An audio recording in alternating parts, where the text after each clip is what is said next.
নমস্কার। আপনারা প্রত্যেকে জানেন যে যেদিন থেকে দিলীপ ঘোষকে বিতাড়িত করেছে, অর্থাৎ বিজেপির যে সমস্ত কার্যকর্তা রয়েছে এরা কিন্তু দিলীপ ঘোষকে বহিষ্কার করেছে আর মেনে নিতে পারছে না। দীঘা জগন্নাথ মন্দির আপনারা বুঝতে পারছেন, চা জল খাওয়া, আমি সেই বিষয়ে যাচ্ছি না।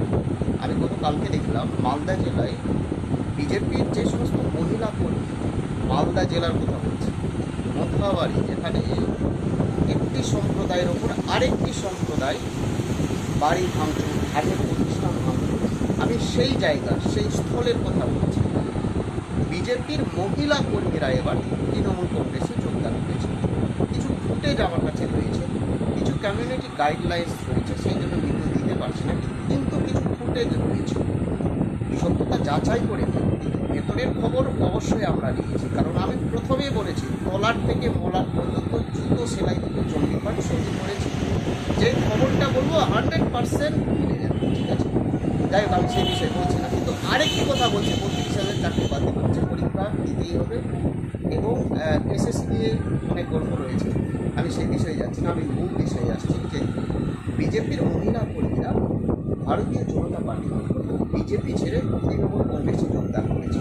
কিছু সোশ্যাল মিডিয়ার কিছু ইউটিউবার, যেটা সোশ্যাল মিডিয়ায় তারা আমি দেখলাম কতটা সত্যতা রয়েছে, 100% সত্যতা রয়েছে, কারণ তাদেরকে ভয় দেখানো হয়েছে। দেখুন, তারা ভোট দেবে বিজেপিকে 100% নিশ্চিত।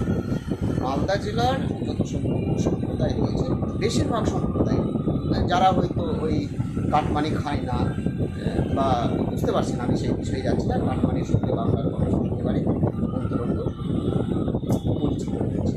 যারা কাটমানি খায়, সাধারণ মানুষ, সুস্থ মস্তিষ্কের মানুষ, আমি মালদা জেলার কথা বলছি এবং উত্তরবঙ্গের কথা বলছি, হিন্দু সম্প্রদায় উল্লেখ করতে হয় না, যেহেতু কিছুটা গাইডলাইন্স রয়েছে, এবং হিন্দু আরএসএস মানে বিজেপি, আমি সেই জন্য বলছি তারা হয়তো কোনো কারণে বা রাজনৈতিক চাপে বা পাড়া প্রতিবেশীর প্রেসারে, মেন্টাল প্রেসারে হয়তো কোথা রাখার জন্য বিজেপি ছেড়ে তৃণমূলের ঝান্ডা ধরেছে, অর্থাৎ কাশ্মীরের ঝান্ডা ধরেছে বা তৃণমূলে পদার্পণ করেছে, কিন্তু তারা ভোট দেবে বিজেপিকেই।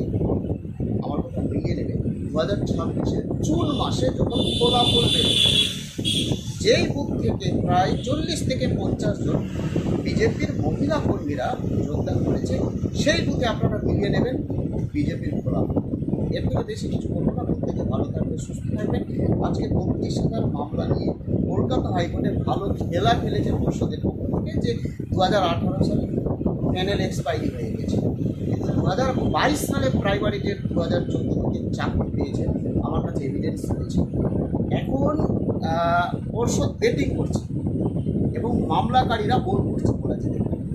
মামলাকারীরা যখন বেটিং করবে, 32,000 চাকরির ভাগ্যে শুনে 100% কিছু হবে, এবং যে সমস্ত দালাল নেতাকর্মী মানুষ দিয়েছে সবাই জেল যায়,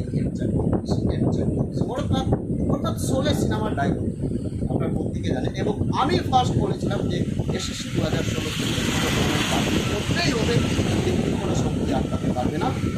অন ক্যামেরা আজকে আমি বলে যাচ্ছি, আজকে বৃহস্পতিবার, লিখে রাখুন 32,000 চাকরি বাতিল হবে, এবং লিখে রাখুন। প্রত্যেকে ভালো থাকবে, সুস্থ থাকবে, সময় নষ্ট করবো না।